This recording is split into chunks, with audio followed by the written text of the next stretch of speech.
जय गुरुदेव, जय गायत्री माता।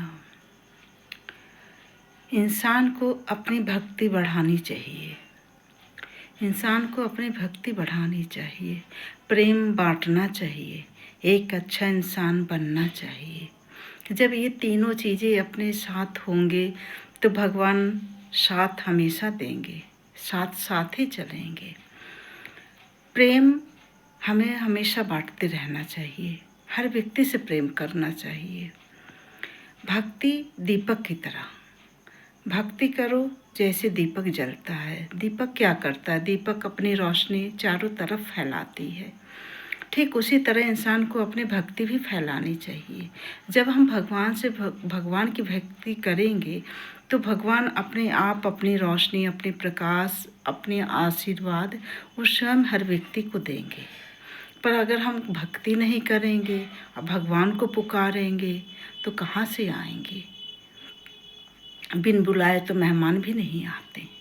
तो जब हमारे अंदर वो प्रेम आएगा, वो भक्ति आएगी, तो हमारा मन और आत्मा दोनों प्रकाशित होगा।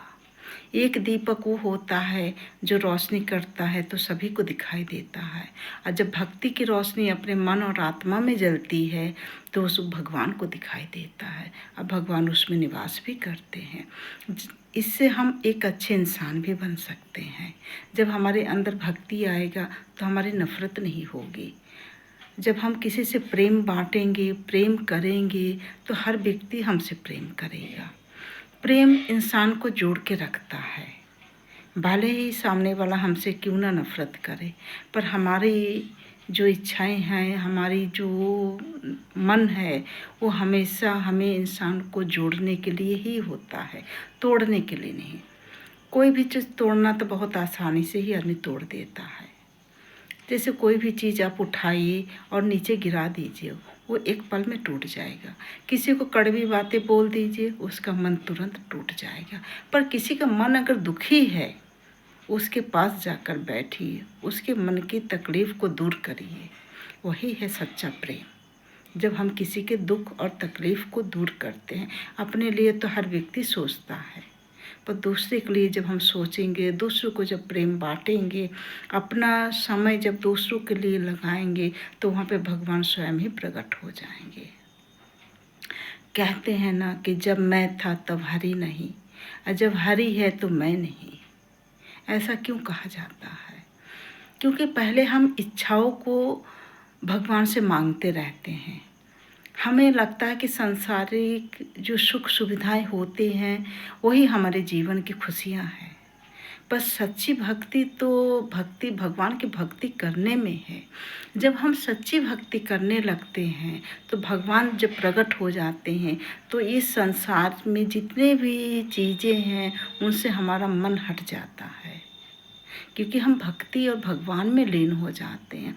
हमारा मन प्रकाशित हो जाता है, फिर हमें इन वस्तुओं की ज़रूरत नहीं पड़ती।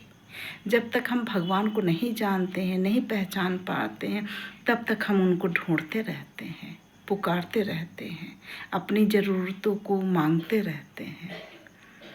पर जिस दिन हमें भगवान मिल जाते हैं, हमारी भक्ति जागृत हो जाती है, उस दिन हमें फिर किसी भी वस्तु या चीज़ की ज़रूरत नहीं पड़ती है। वो कैसे? जब उपासना, साधना और आराधना, उपासना, साधना, आराधना। पहले तो हमें भगवान के समीप में बैठना सीखना चाहिए, थोड़ा सा समय बिताना चाहिए। जब हम वो पहला स्टेप, पहले कदम उठा लेंगे भगवान के पास बैठने का, तो बाकी की चीज़ें फिर अपने आप होने लगेंगी। जब हमें भगवान से प्रेम हो जाएगा, फिर उसके बाद हमें और किसी भी चीज़ की ज़रूरत नहीं पड़ेगी। जय गुरुदेव, जय गायत्री माता।